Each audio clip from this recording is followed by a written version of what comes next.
А Господ посети Сара според както беше казал, и Господ направи на Сара както беше казал, защото Сара зачена и роди син на Авраам в старините му, в определения му от Бога срок. И Авраам наименува сина, който му се роди, когато Сара му роди, Исаак. На 8-я ден Авраам обряза сина си Исаак, според както Бог му беше заповядал. А Авраам беше на 100 години, когато се роди синът му Исаак. И Сара каза: Бог ми докара смях, всеки, който чуе, ще се смее заради мен.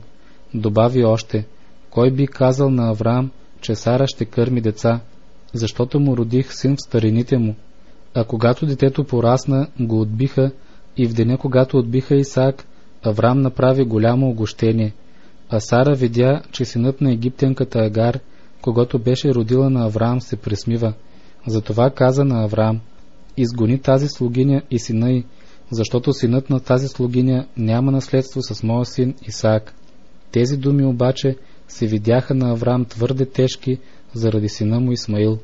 Но Бог каза на Авраам: да не ти се види тежко за момчето и за слугинята ти, относно всичко, което ти каже Сара, послушай думите й, защото по името на Исаак ще се наименува твоето потомство. Но и от сина на слугинята ще направя да стане народ, понеже е твой син. Тогава на сутринта Авраам стана рано, взе хляб и мях с вода и ги даде на Агар, като ги сложи на рамото й.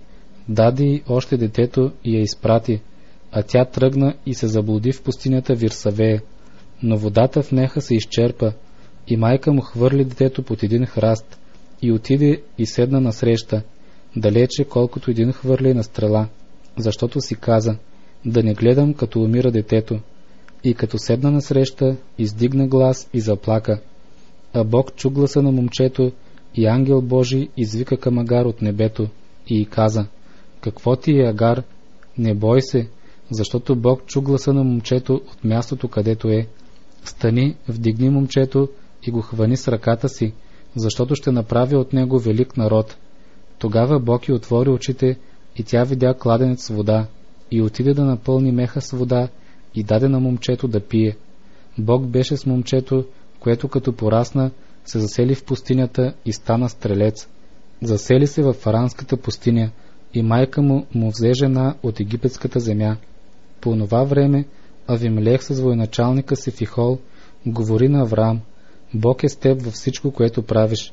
И така, сега закълниме се тук в Бога, че няма да постъпваш невярно с мен, нито с сина ми, нито с внука ми, а според благостта, която съм показал към теб, ще показваш и ти към мен и към земята, в която си пребивавал. И Авраам каза: заклевам се. След това Авраам изобличи Авимелех за водния кладенец, който Авимелеховите слуги бяха отнесли на сила. Но Авимелех отговори: не знам кой е направил това нещо, нито ти си ми казал, нито аз съм чул за това до днес. Тогава Авраам взе овце и говеда и ги даде на Авимелех, и двамата сключиха договор помежду си. А Авраам отдели 7 женски агнета от стадото. Авимелех попита Авраам: какви са тези женски агнета, които си отделил? А той каза: тези 7 женски агнета ще вземеш от мен, да ми бъдат за свидетелство, че аз съм изкопал този кладенец. Затова той нарече онова място Вирсавее, защото там се заклеха и двамата. Така те сключиха договор във Вирсавее.